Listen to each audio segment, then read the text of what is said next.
Tesla has proposed that everyone could or should use their charging standard, NACS. They've opened it up to other car manufacturers to use.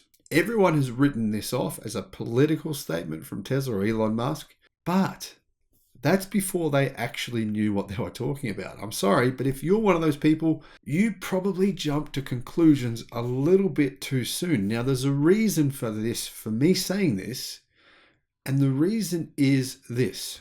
CCS is basically that.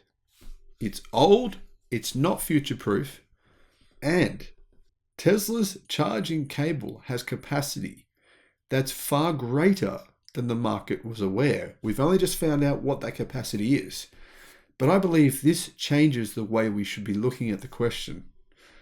Hello, my friends. Welcome to the channel. I'm the Electric Viking. Great to see you. Welcome to all the new subscribers. Thanks for tuning in, guys. We have done 2,500 videos over the past 18 months, so make sure you check out some of those videos. I'll put some links in the description below to some of our most popular videos that we've done over the past year. But one thing you want to keep in mind is if you're not subscribed to the channel, if you haven't actually clicked that little icon notification bell to get our videos in your feed, you're not going to be getting them all. That's just a fact. We do about 6 videos per day. So if you're not getting 6 videos per day coming up in your feed or not seeing those, then it's probably because you're not subscribed or you haven't clicked that little icon notification bell. Big shout out to our supporters on Patreon and our members. Thank you, guys. Really appreciate what you do. Now, Tesla is saying car manufacturers could potentially start using their charging equipment as soon as they can actually engineer it into their cars. Aptera, the vehicle brand that I've actually ordered, I'll put a link in the description below to the video where I talk about me actually ordering it. I did pay, I don't remember what it was, maybe $1,000 deposit or something like that for one of their vehicles. I don't actually believe it's going to come to Australia. Well, maybe it will. But I just put my deposit in because I thought, you never know, there's a chance. And I love their electric car. It's awesome. Realistically, I mean, for most trips, we don't need a big car, right? If I'm driving around with my boys and their bikes, I'll just drive my other car. This would be the perfect car for so many people, the Aptera Solar electric car. I absolutely love what they're doing. And I did consider investing in them, but I haven't done so yet. Now, one of the most frequent complaints from people considering the purchase of an EV is that there's no common charging standard and the charging can be confusing, etc. To be honest, I think if you've got a Tesla, it's not confusing. They have their own network. Tesla directs you to their chargers when you drive. You put a destination in the computer and it's pretty simple. I don't even own a Tesla. I want to, plan on doing so. I don't own a Tesla though, so it's worth pointing out that I'm not really biased here. I'm just going off what I know. I've driven one and it's amazing. You can put the destination in, you drive, and it just tells you where to go to get you to 1,000 kilometers away. It'll say you need to stop here, stop here, stop here, stop here, and you stop there. It's simple as anything. But if you own a different electric car, which I do, in fact, I have 2. One's a Chinese brand and one's from BYD. Well, I haven't received the BYD vehicle yet, but I will soon.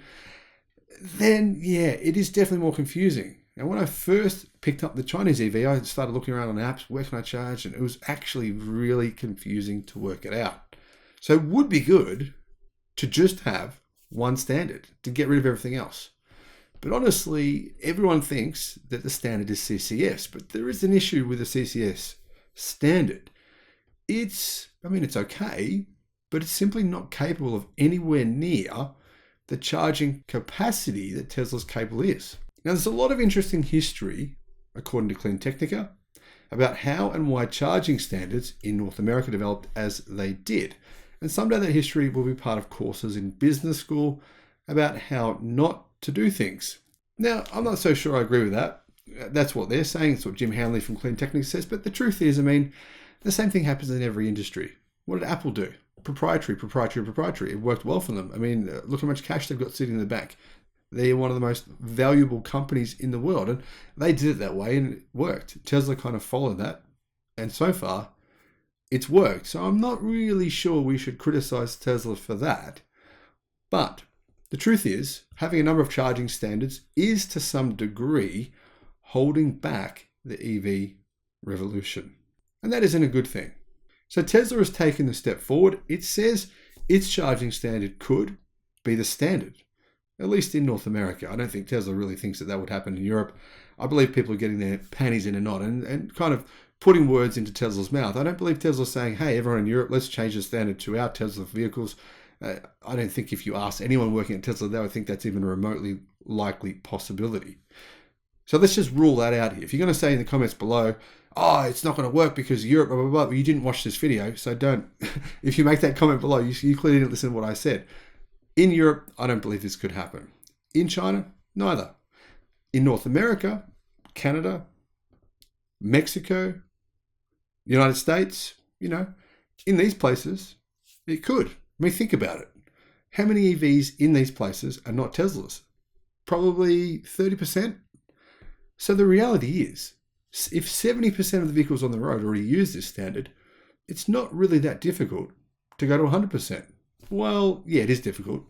It's probably a bit harder than what I'm saying here, but I think it is possible and it could be a good decision. And even Aptera seemed to agree with me. Aptera's CEO, who chose to use Tesla's standard in their cars, hoping that this would happen, has said why Tesla's standard is better. Now, Tesla made this comment. With more than a decade of use and 20 billion EV charging miles to its name, the Tesla charging connector is the most proven in North America, offering AC charging and up to 1 megawatt DC charging in one slim package. In pursuit of our mission to accelerate the world's transition to sustainable energy, today we are opening our EV connector design to the world. We invite charging network operators and vehicle manufacturers to put the Tesla charging connector and charge port, now called the North American Charging Standard, NACS, on their equipment and vehicles. NACS is the most common charging standard in North America. NACS vehicles outnumber CCS 2 to 1. For all the naysayers, it's important that I should remind you of that fact. NACS chargers outnumber CCS 2 to 1 and they work better. And Tesla's supercharging network has 60% more NACS posts than all the CCS equipped networks combined. Now they talk about North America here, by the way, not Europe. Network operators already have plans in motion to incorporate NACS at their chargers, so Tesla owners can look forward to charging in other networks without adapters. Similarly, we look forward to future electric vehicles incorporating the NACS design and charging at Tesla's North American supercharging and destination charging networks.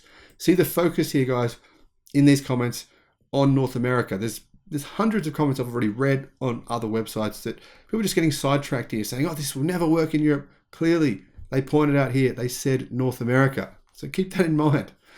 As a purely electrical and mechanical interface agnostic to use case and communication protocol, NACS is straightforward to adopt. The design and specification files are available for download, and we actively are working with relevant standards bodies to codify Tesla's charging connector as a public standard. Enjoy. I want to dispel, first of all, this rumor I'm seeing everywhere, conspiracy theory saying Tesla is just planning on getting other manufacturers in to use this, and then they're going to screw them over because they're going to have power over them. They're going to be some sort of evil thing, and it's going to get them stuck in Tesla's network, and then they're going to change things. That is ridiculous. If you really believe that, then just go back to your conspiracy websites, keep reading your conspiracy theories, stay in that little conspiracy bubble, and to be honest, keep on drinking whatever crazy hard stuff you're drinking. Maybe you enjoy living that way. But why don't we just stick to the real world here on this YouTube channel? I just want to speak about reality. Tesla doesn't plan on screwing everyone over. In fact, it's doing the opposite. It's opening its network up to other EVs. In other words, Hyundai is getting an advantage, or Ford or whoever else is getting an advantage from Tesla opening its network up. In the past, Tesla's network was proprietary. Now Tesla is saying, yeah, you bought a Hyundai, you can use it. Yeah, you bought a Ford, you can use it. Does that sound like Tesla's trying to screw over Ford, Hyundai, and anyone else that wants to maybe use their chargers in the future? No, it doesn't. Now, if you look at the Tesla charger connector, you can see it's much narrower, slimmer, and smaller than the CCS connector. And the thing is, if you look at the specifications of both of them, Tesla's charging cable is miles ahead. It is literally miles ahead of CCS. I'm sorry, but there's not even a comparison here. For the people saying it's not a good idea to use this as a charging standard, you don't like facts. You don't like specifications. Basically, you're saying this is the kind of charging standard we should have. The world moved on. The world moved on, and CCS is old. Tesla's charging cables are actually next generation technology, even though they've been around for years. Amazingly, they're able to literally handle 900 kilowatts going through the cable and the cable is slimmer than the CCS cable.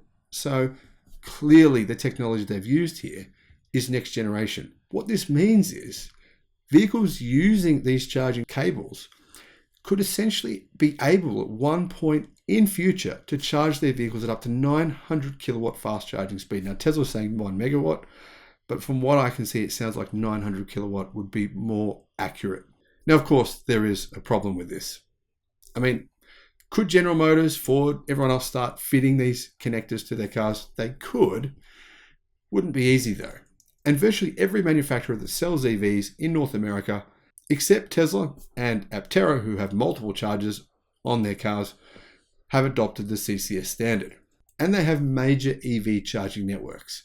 So unfortunately, this has sort of happened a bit too late. If only this had happened a few years ago, it might have been possible.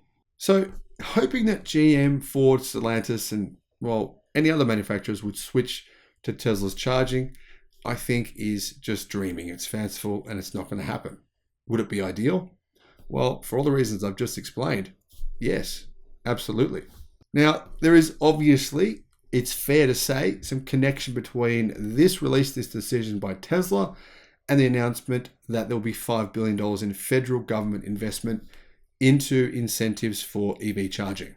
Tesla, obviously, like any company in its right mind, any public company, any company that tries to make money and run a business, wants part of that funding. It makes total sense. And considering Joe Biden and Elon Musk don't exactly get along, and Joe Biden doesn't appear to like Tesla all that much, I think that's fair to say.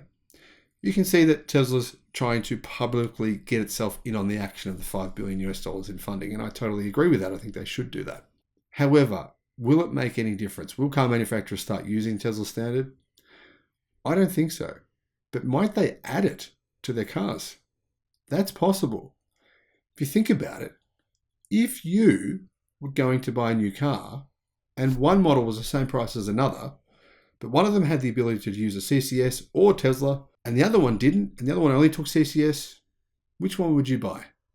Well, if they were exactly the same car, and one of them had the Tesla as well as CCS, I think it would make sense to go with that model. That might happen at some point in the future. However, the other thing to keep in mind is, if car manufacturers recognize the massive performance benefits of Tesla's charging cable and think to themselves, hang on a minute, if we use that system, we might be able to run a lot more power into our battery packs at some point in the future, then there is a possibility that some car manufacturers might do it. However, it won't be the mainstream, unfortunately. That's just my take. Let me know your thoughts in the comment section below. Thank you for watching. Bye-bye.